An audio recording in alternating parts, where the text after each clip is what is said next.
What do you think they talk about when we send them out on drives like this? Like, they gotta be making small talk between themselves, right? Maybe they're driving through the never-ending nothingness. We do a lot of road trips. You think they got like a CD player or something? Well, no, we didn't install a CD player, but I think maybe they got an MP3. They could just be playing that through the helmet. We wouldn't be able to hear it. There's no sound in the vacuum of space, you know, aside from the turbo booster or other things like the obnoxiously loud ground equipment. What kind of music do you think they're playing in that helmet?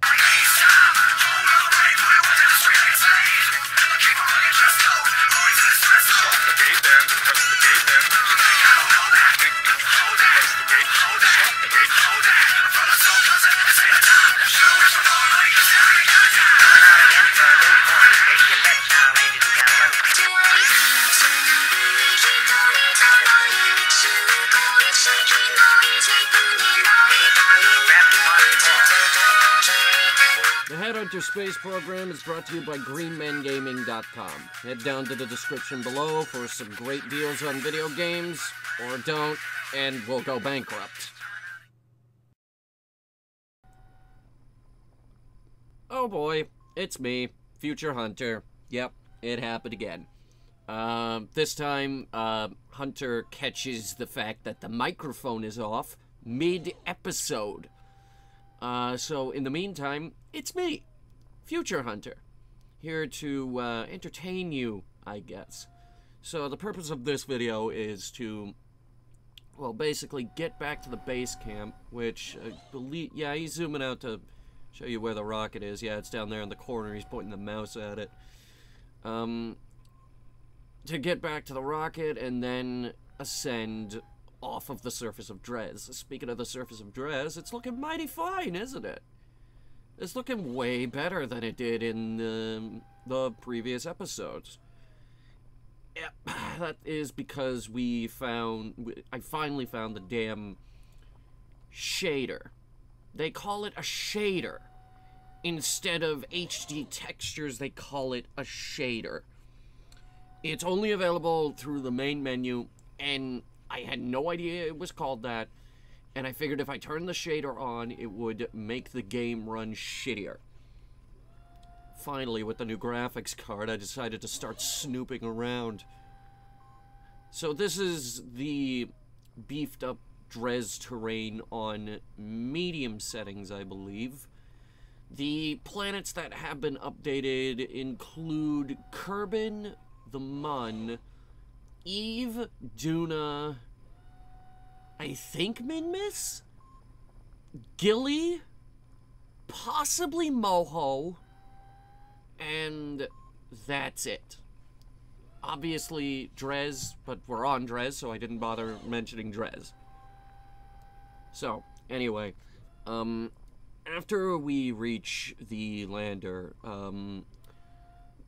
we will be dusting off and heading into orbit in an attempt to rendezvous with Pegasus so that we can get off this planet. Which you guys can rightfully be upset if this was not the planet you wanted us to go to. But the goal is to plant a flag and put a 2 smart on everybody in the Kerbal system. That does not include Jewel, Kerbin, or the Sun, which is pronounced Kerbol. It's just Kerbal, but instead of an A, it has an O. I'm pretty sure it's supposed to be a parody of Soul. Yeah, like Kerbol. Yeah, whatever. There he is, checking the fuel on this absurd model of the 2 smart. Yeah, I know. You didn't expect that to come out of my mouth, did you? Yeah, the ARM variant isn't great. The new lander has 2 of them.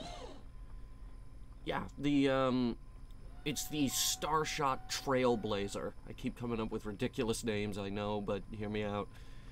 The Trailblazer is designed for the outer moons of Jewel, Bop, and Pole. I'm not sure if those are the outer moons. Those are definitely the smaller moons, though.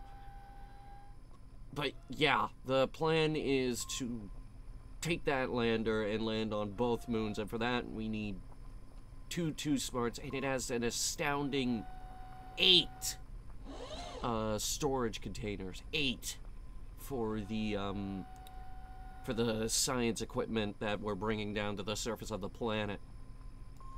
So yeah, the equipment is starting to get a little bit louder here.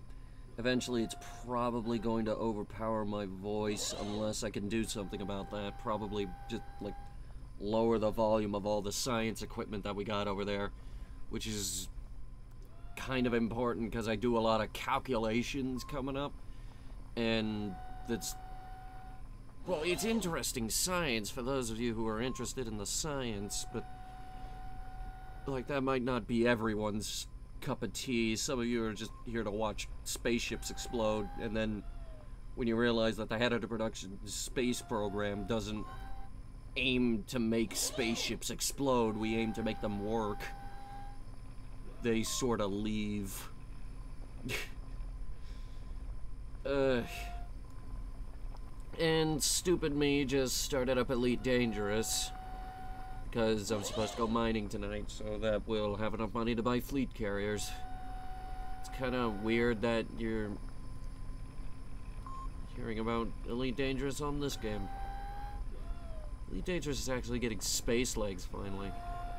Kind of weird that you're hearing that first on this series and not from Hunter Saves the Galaxy.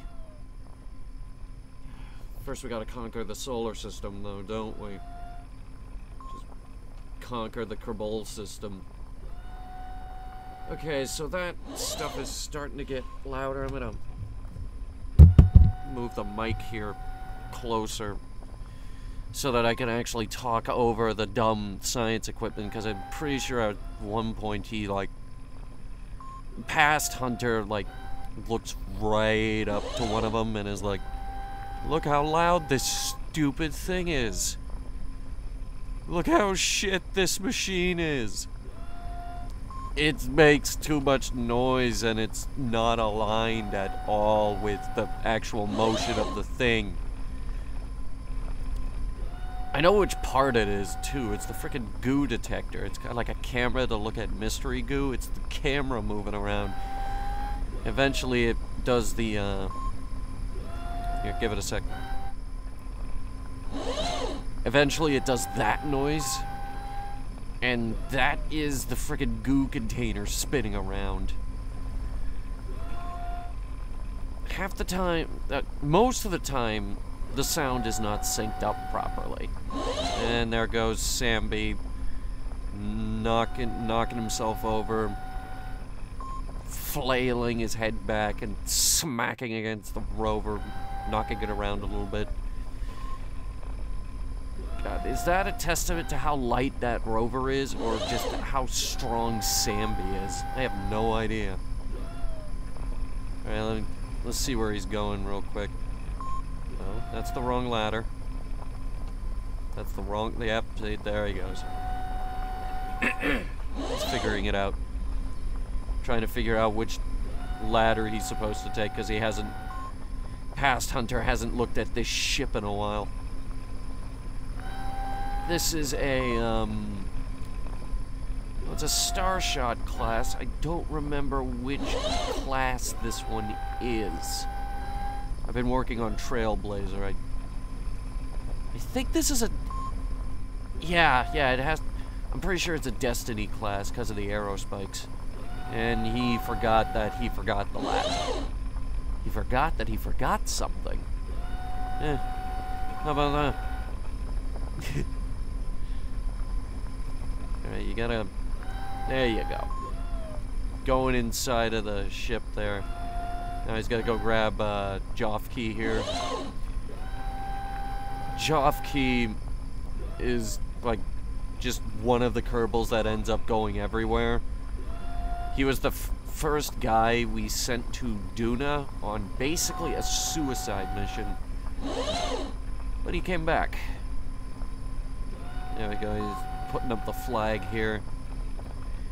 Pretty sure this is called Jofke Ridge. Oh god, I don't... When did I film this? Was this Monday? It couldn't have been Tuesday. No, it's not Tuesday. Oh, it might have been Sunday evening. Sorry, I gotta keep doing that. At least I move away from the microphone.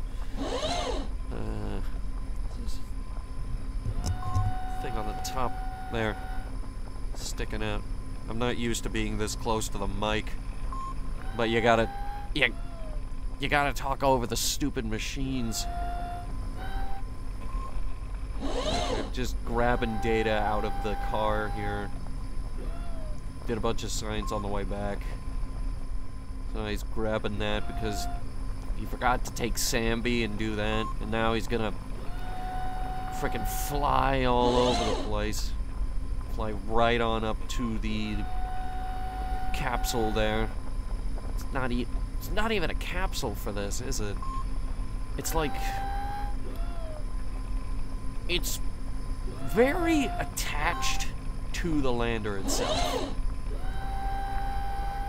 He's trying to put the EVA report from Dres Midlands in there. Now, Past Hunter's coming up with this idea of what if I go all the way up here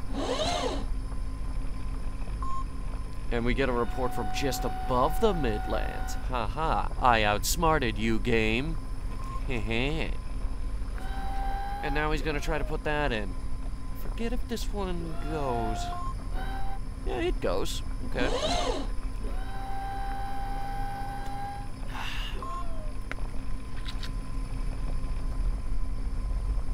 Okay, so now he's like... I don't know what he's doing here. I think he's still trying to grab science out of these machines. But that's not how they work. That's never been how they work. This is the loud machine he's looking at right here. See that? Right there? Totally out of sync.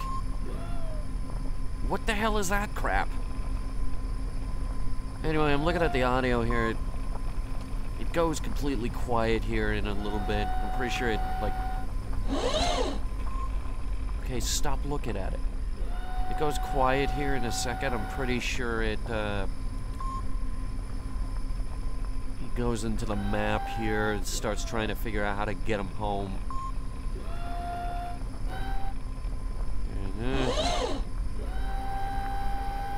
And all three Kerbals are back on board the lander. As you can see here, Pegasus, oh, lovely, lovely Pegasus, is at very much an elliptical orbit. Almost a polar orbit, but not quite there yet. The frickin' thing didn't agree to that. Now, the way this is going to work here is he's going to spin this around until the lander is right on top of their course. And then he's going to attempt to guess the angle that he should jump into. Now, there's a thing at the bottom there that says launch into plane of target, which is a negative value. Now, if he guesses that negative value, he'll be on the correct path. If he doesn't, he's going to launch himself into basically a 90-degree angle. He's going to be 90 degrees off, almost. And that is going to suck. Because I am here to tell you right now that he absolutely will be 90 degrees off target. Because past me is an idiot. He is always an idiot. Like, the thing about Future Hunter is I'm always smarter. That's how time works. And see here, he's fiddling with the damn buttons. He's like, oh, what's the target do? Oh, what's the ops button do? Oh, this just makes things appear. Hit the launch into plane of target button. It's right there. Nope, he's switching over to Pegasus to try and figure out exactly where the orbit is angled. And he's going to take that damn number, plug it into the computer, and it's going to be a big disaster. Did he just cut? I think he just cut, because this craft takes forever to load.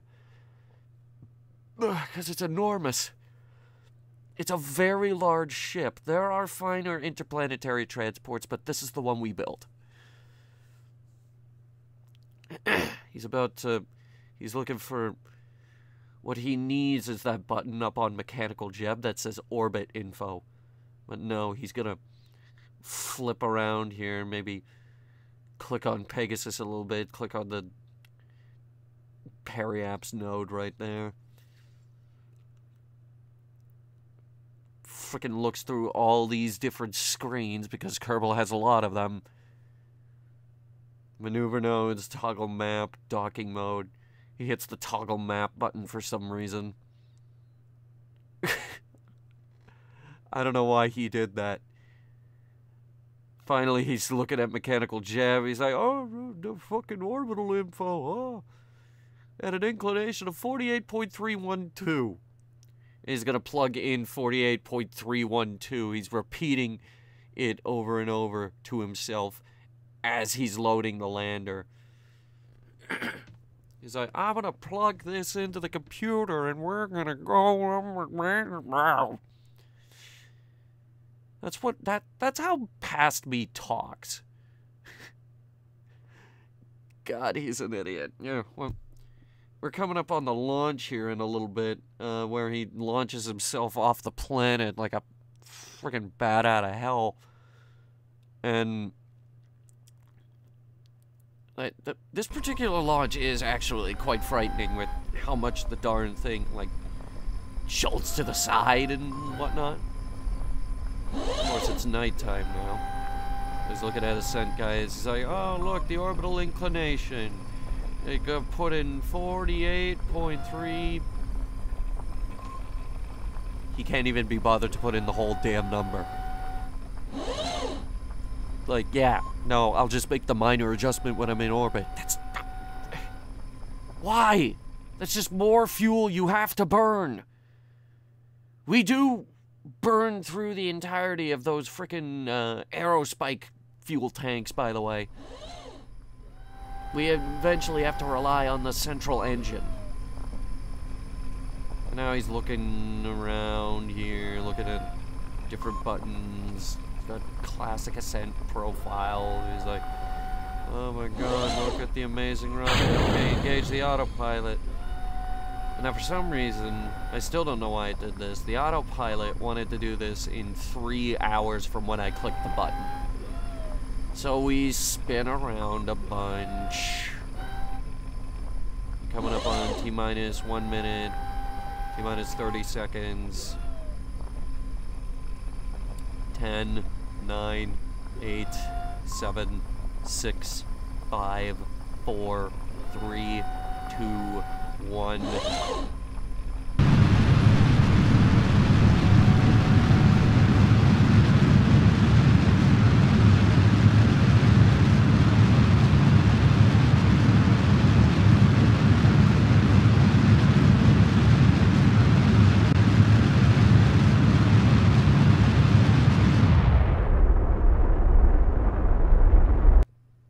I figured I'd just let you guys listen into that right there. Notice the Kerbal head's down there screaming. This is the moment where he does, in fact, realize that he screwed this up so bad. And there may be no easy fix. Because the orbits here look like the goddamn rings around Treasure Planet. And when they're misaligned that much, you've done something wrong, buddy.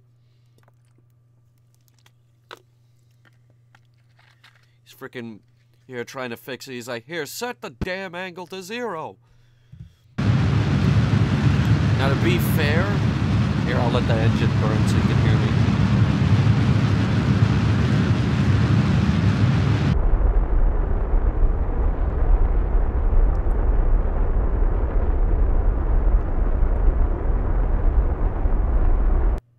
Now, to be fair, that's not bad. That's halfway decent damage control. Definitely should have prevented everything, but yeah, this is where we're at. And our extremely loud landing legs. So he's put it into basically just a straight orbit of 0 degrees from the equator. So now he's thinking, oh god, how much fuel do we have to burn? We're definitely going to burn through that entire engine. He's doing the math in his head here. And don't worry, he's usually pretty good at this. Except now when the maneuver nodes fail him. Look at that. Look at that sad little hunter over here. So now he's looking for the frickin' rendezvous autopilot, so it's like, yeah, do this for me. Now, we're actually at a really good angle to do an intercept here. Like, we timed this pretty good. We only end up doing a few orbits here. So it goes over here, and it's just...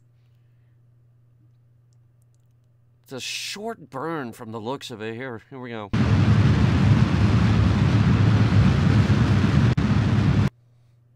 Yeah, and it does that. It ran out of fuel, so he has to turn on the other engine. Which, granted, makes the ship a lot lighter.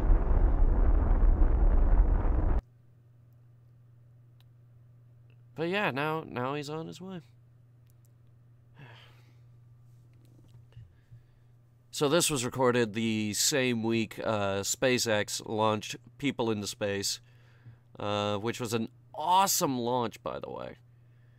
What confuses me, though, is the drone ship is back out there. How'd they... Hang on.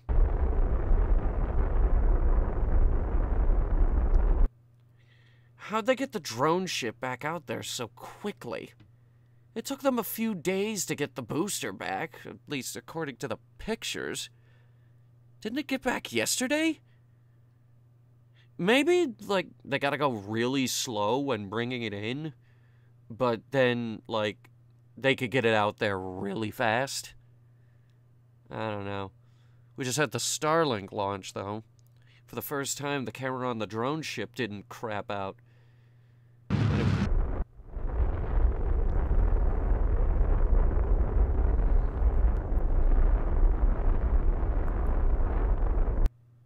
Anyway, that was the Hohmann transfer right there, which is the second to last step in rendezvousing with this thing. I think it's somewhere in the middle of docking, Hunter finally realizes that the microphone is off, at which point I'll pass it over to dumb me, who managed to screw up this ascent so flippantly horrible that it boggles my mind that I let this mistake happen. Anyway, there's Pegasus, the big ship that looks like a tree. In fact, when the camera is looking at it and all the solar panels are on top, we call it the tree orientation.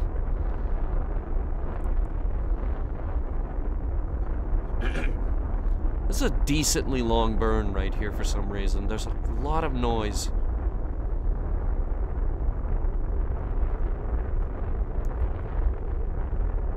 The autopilot demands perfection out of this.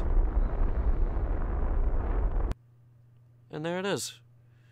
That's matched velocities, and now it's going to spin around, burn itself towards the ship a little bit. Does that say 5 seconds? I can't actually read most of this stuff through this tiny window on the video editor that I'm looking at this through. which is how all of our recordings go.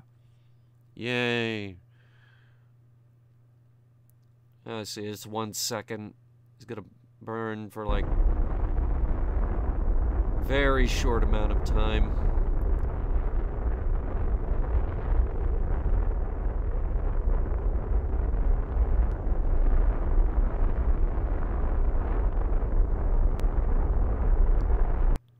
And there it is. He's looking down at the hatch for some reason. He's about to realize that... Holy crap, look at that. See that spin?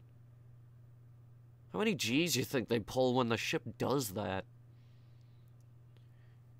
Like, Neil Armstrong and another guy were in a capsule that started spinning out of control. They almost succumbed to G-forces and blacked the hell out. I don't know if we could spin that fast. Well, actually, we absolutely can, but we won't, because I have no control. Anyway, Past Hunter is about to realize more of his mistakes, and that the microphone was muted, because he muted that for anime night in the outro video. Yeah, that's future me, and now here we go over to Past Hunter. Fuck my life, apparently. So, yeah, okay, yeah, great. So, I don't know what future me was telling you, but I am the real me. And, yeah, the mic was off. Well, at least I caught it mid-episode this time, and we didn't go through the whole damn thing. Anyway, here we are at Pegasus. It's the only ship we know that has more solar panels than the International Space Station and the Mir Space Station combined. Had Skylab in there. Skylab didn't have many solar panels, but whatever. I'm putting it in there anyway. God, Mir did have a lot of solar panels, though, didn't it? They're all weird, too. All interconnected to each module. Distance above sea level for now, please. Meters. Oh. You can't switch that to yards. Good. I hate yards. You know, SpaceX measures everything they do in meters and kilometers? It's because the metric system is a billion times better. In fact, if it were up to me, space should universally be using the metric system. Everything that has to do with spacecraft, space travel, everything, we should be using the metric system for all of it. Because, like, NASA lost a satellite because they forgot to convert over. And I'm pretty sure it slammed into Mars. Alright. So, control from here. We're gonna be, docking at the nose cap. Right there. Okay. Docking autopilot. Speed limit for right now will be 2. You may fly when ready.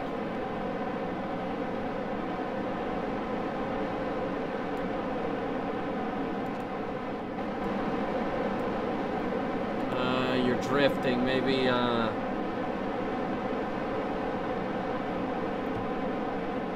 maybe turn off the RCS.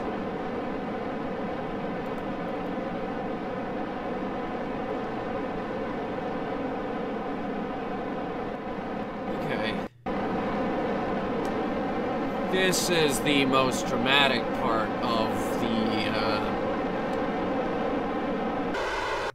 entire mission, is when we have to frickin' slowly dock with the Pegasus.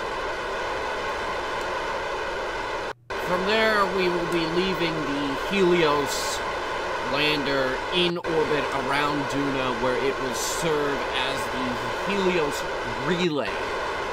It's not a tremendously powerful relay, but it's one that's going to allow us to talk with the rover in case I want to do ground operations with the rover.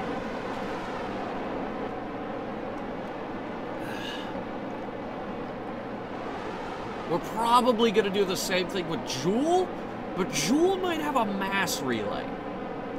I haven't decided if that's the next mission that we're going to do, is the Joule relay.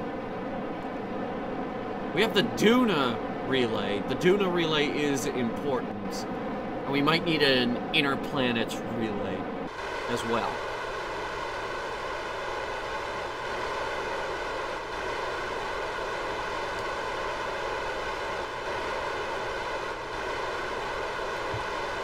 Alright. Yeah, just doing this.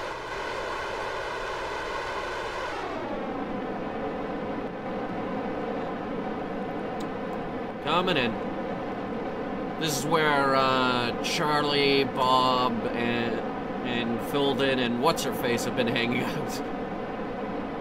Teen Kerbal Squad, Cheerleader, What's-Her-Face, So-and-So, the Ugly One. And then we got these three. Sambi, Jofki, and Jebediah.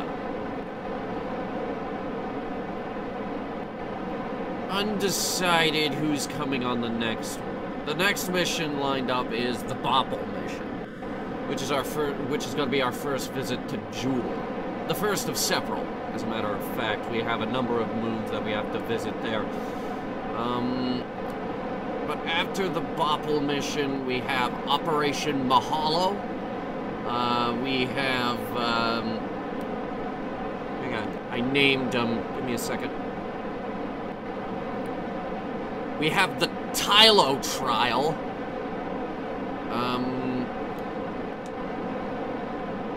Whatever the hell we're calling the Lathe mission, Eve Horizons is going to be the hardest one, because designing that rocket.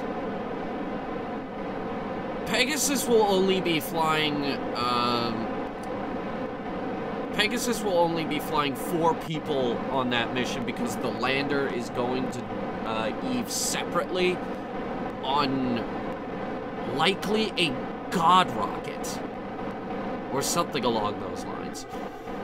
A God rocket is probably going to get them there, and then Pegasus will pick them up and take them home. But at the same time, Pegasus is going to Gilly. Gilly is the smallest object in Kerbal Space Program and orbits at an extremely eccentric angle.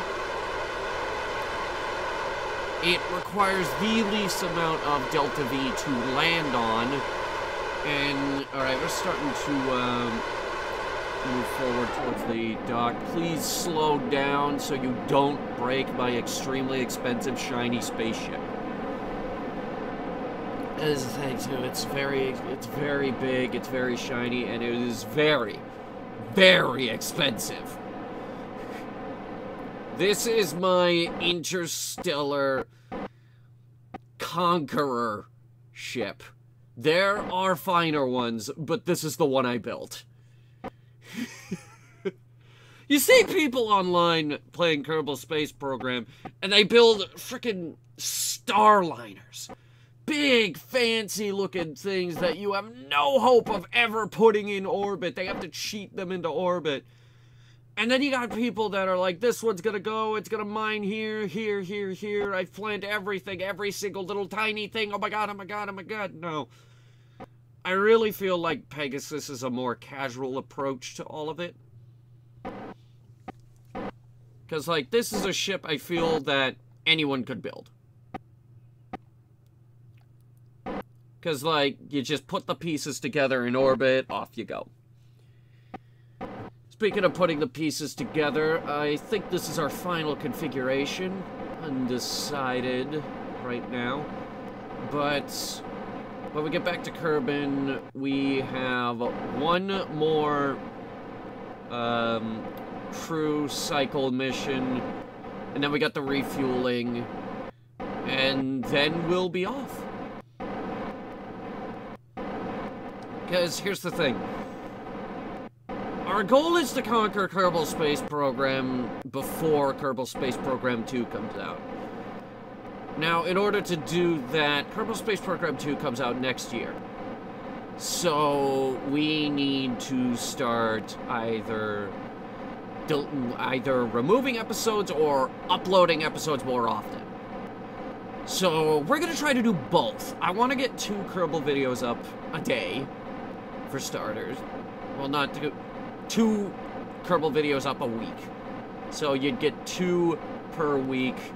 But at the same time, I also want to get rid of some of the more monotonous videos. For example, the mission where we send the shuttle up to bring the crew back down. We are going to do that one more time, but after this one, we are just not going to show that on camera. The video where we send up the lander, which I haven't decided if I'm going to show you the last one, or the one that's going for the Bopple mission. I haven't decided that yet. The refueling, which is a really big and annoying one. We are using a new tanker for this engine, though, so I will show you the first refueling in a video. So you'll get that one. We're still gonna show us going to planets. We're gonna show us, landing, obviously, doing some surface stuff, science, and then obviously the going home part.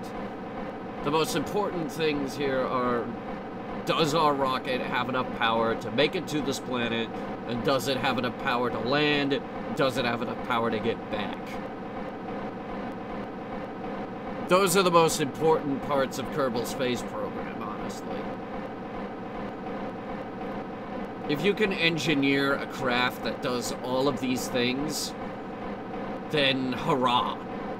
That's tremendous. Alright, anytime you want to, like, actually dock this thing, we're more than ready here.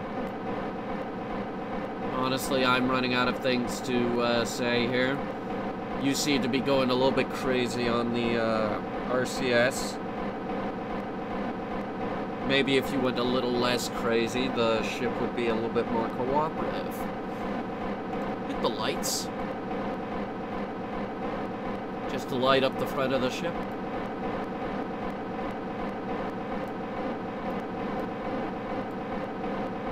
This thing is solar powered. Yeah, my plan is to leave it out here as a small relay, because I'm pretty sure this, the Communicatron 88, which is a 100G antenna rating, combined with, it is combinable, with the 500K rating of the Communicatron 16, and there's 2 of those on board. This should make for a pretty okay relay. I definitely think we should probably put it in a higher orbit, though. Whether we can use this as a relay, however, is not known. We do want to get further away from the planet before we do that.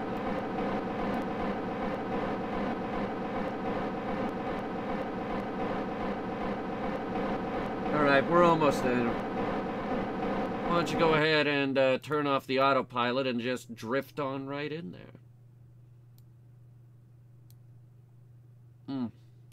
That is a gorgeous docking you just did, friend. Okay. So, Charlie, Lola.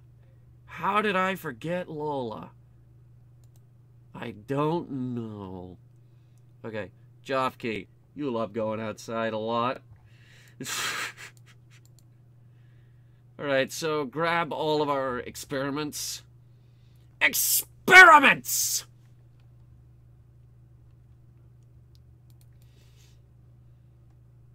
Let go. Take those over to the lab.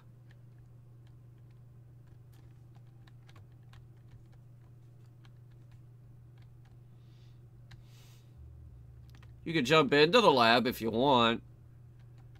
Actually, no, wait. He can't. There's 2 people in there. Because there are 3 scientists on this mission. Alright, that's 17 science. Total. I think most of it is stuff like crew reports, EVA reports. Let's get an EVA report while we're out here. In space high... This is considered high over Dres? Are you sure?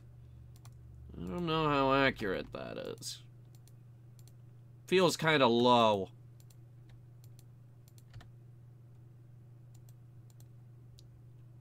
Well, regardless, we did not have that one.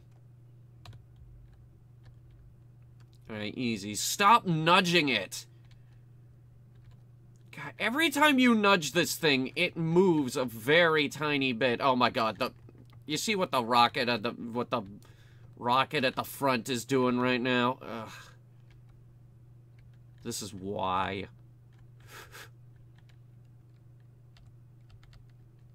Alright, fine. Grab it. Please board. There you go. Okay. So, disable the SAS. Because the stability control on this thing is enough to, tear things apart.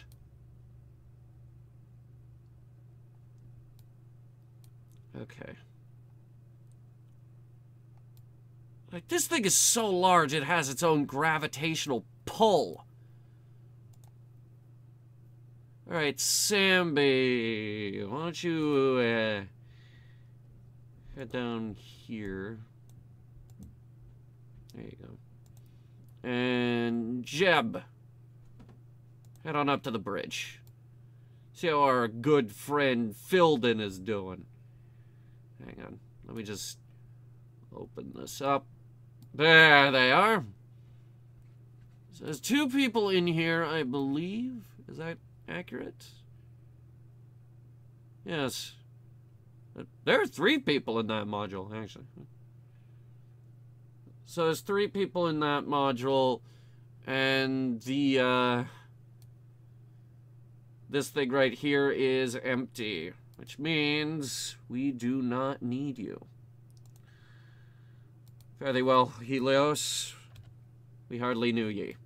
However, this is not the last act you will perform under the glorious banner of the Headhunter space program. Go ahead, separate by a lot.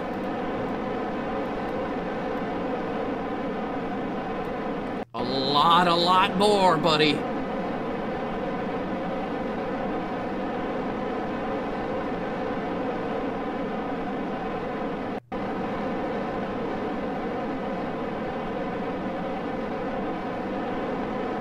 little bit more. Alright, now spin her around. How's the power doing? It's fine. Who cares? Alright. Burn. Burn a lot now.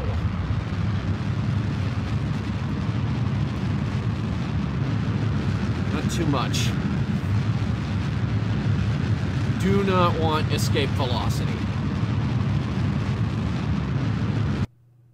That's probably good. Okay. By the time we get there, we will be completely out of view of the Pegasus. And we will be in the perfect orbit to circularize ourselves.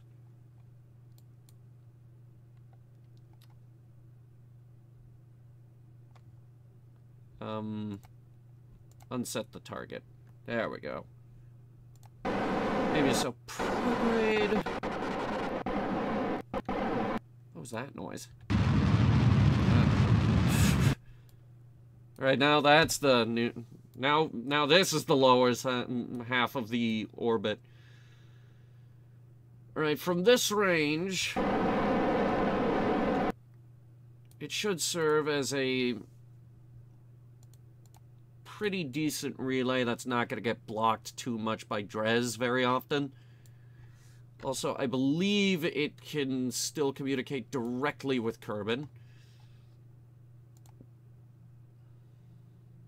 And one more thing we need to check. We can still learn a lot of science from Dres if we put our minds to it. What I want to see now is once Pegasus goes below the horizon here, can we use that small ship as a relay? I'm gonna take the brakes off and find out.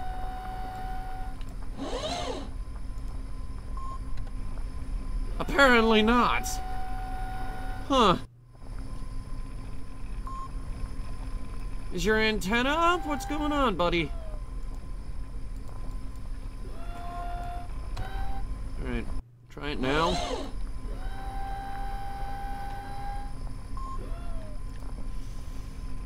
Okay, we might need a Dres relay. Great. Well, that'll do it for Dres, ladies and gentlemen.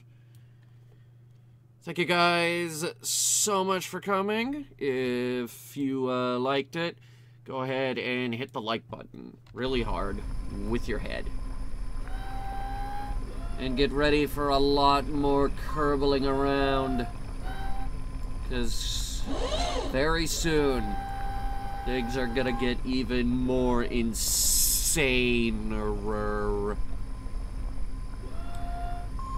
That's a word.